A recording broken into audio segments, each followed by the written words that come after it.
খুব অসহায়, কারণ এদের মা বাবা থাকেও নাই, কারণ এদের নিচে আরও বাচ্চা হয়েছে।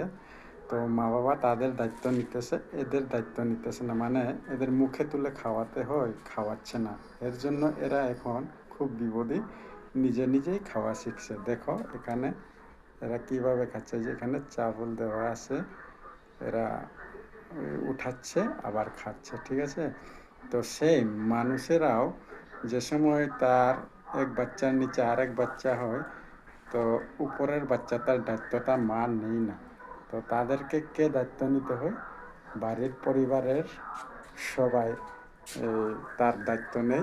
সেই রকম এদের দায়িত্ব তো পাখি তো অন্য পাখিরা নেবে না, তো এদের মালিক নিতে হবে। তো এদেরকে খুব যত্নে রাখতে হবে, সেফটিভাবে, না হলে কুকুর, বিড়াল, মেকুর, নেবুল, সাপ সবাই এদের হিংসা করবে, ধরে নিয়ে খেয়ে যাবে।